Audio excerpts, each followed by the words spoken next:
Journalists won't sleep tonight after seeing what Scarammucci did seconds ago to save Trump.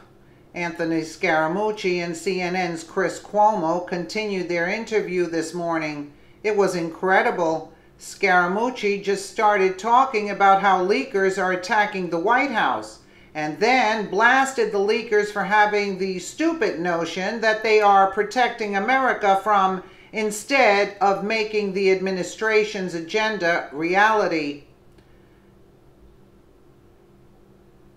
Well, let's take a listen. Anthony Scarammucci on New Day with Chris Cuomo. We have a very, very good idea of who the leakers are, who the senior leakers are in the White House. We'll get to that in a second.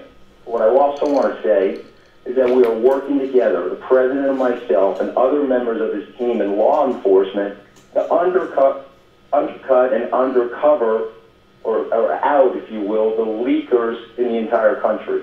As the president would say in his own words, the White House leakers are small potatoes. I'll talk to you about a few leaks that happened last night that I find reprehensible, but the White House leaks are small potatoes relative to things that are going on with leaking things about Syria or North Korea or leaking things about Iraq.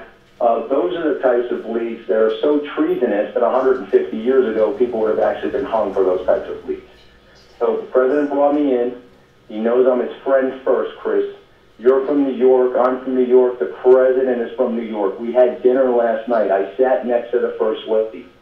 I love the president. I've said that. I know the press wants to ridicule me for saying it 6 times from the podium, but we started out as friends.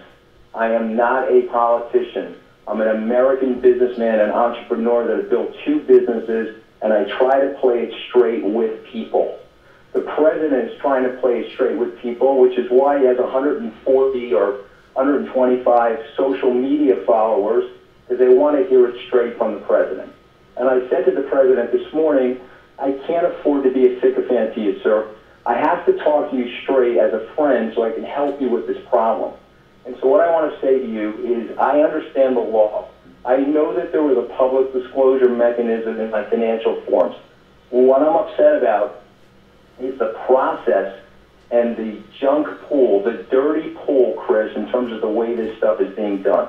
And the leaking won't stop. I can't have a couple of friends up from Fox and Friends and Sean Hannity, who's one of my closest friends, to dinner with the president and his first lady without it being leaked in 7 minutes. It's absolutely, completely, and totally reprehensible. And as you know from the Italian expression, the fish stinks from the head down. But I can tell you 2 fish that don't stink, okay? And that's me and the president.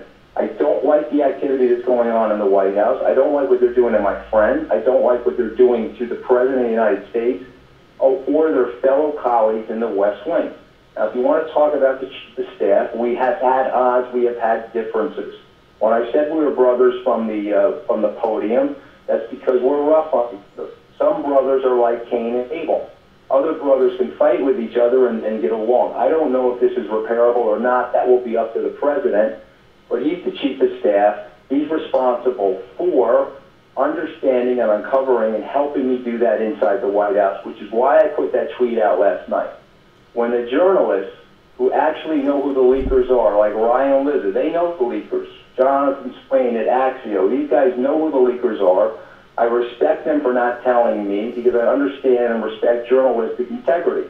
However, when I put out a tweet and I put Reince's name in the tweet, they're all making the assumption that it's him because journalists know who the leakers are. So if Reince wants to explain that he's not a leaker, let him do that.